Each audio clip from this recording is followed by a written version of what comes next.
Ini merupakan salah satu ruas jalan utama di kota Banda Aceh.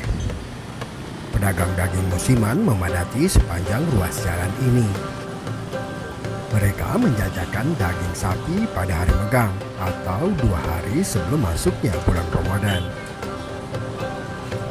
Pemandangan yang sama juga bisa ditemui di sejumlah daerah lain di Provinsi Aceh. Masyarakat Aceh merayakan tradisi Megang untuk menyambut bulan Ramadan. Dalam tradisi ini, warga mengkonsumsi daging secara bersama-sama dengan anggota keluarga.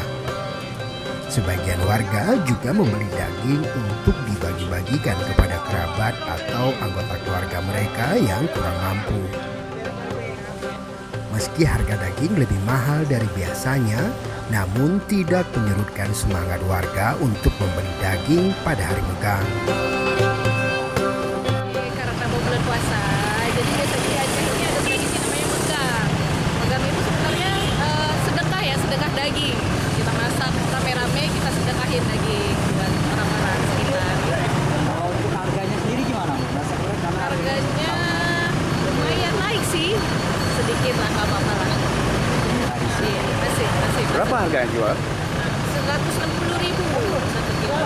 Biasanya 160.000, sekarang naik jadi 100.000.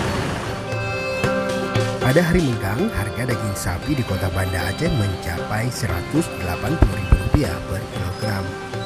Bahkan di beberapa daerah lain, harga daging sapi tembus di angka Rp200.000 per kilogram.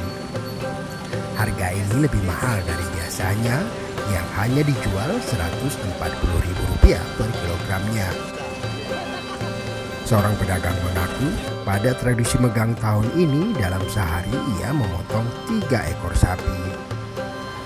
Hal ini karena tingginya permintaan daging sapi menjelang bulan Ramadan. Sebelum Megang, 3 hari sebelum Megang kami udah main. Semalam masih potong daging jam 10. Jam 10 masih 16 potongnya. 2 lagi kemalaman, potonglah 16 potongnya. Terkejut saya sampai tadi. Pak, kalau untuk harga sendiri Pak ada perubahan nggak Pak dari tahun sebelumnya? Mudah-mudahan nggak berubah, naik, meningkat lebih 10 kan. Kalau hari biasa Pak, bukan di hari Megang kayak hari biasa gitu. 14, 13. Kalau sekarang Pak jadi berapa satu kilo? Kalau sekarang 17, 18. Tradisi Megang dalam budaya masyarakat Aceh telah berlangsung secara turun-temurun. Masyarakat mengkonsumsi daging sapi maupun kerbau menjelang hari-hari besar seperti bulan Ramadan, Hari Raya Idul Fitri, dan Hari Raya Idul Adha. Daging yang telah diolah dengan berbagai masakan khas Aceh kemudian dimakan bersama-sama anggota keluarga. Tim Liputan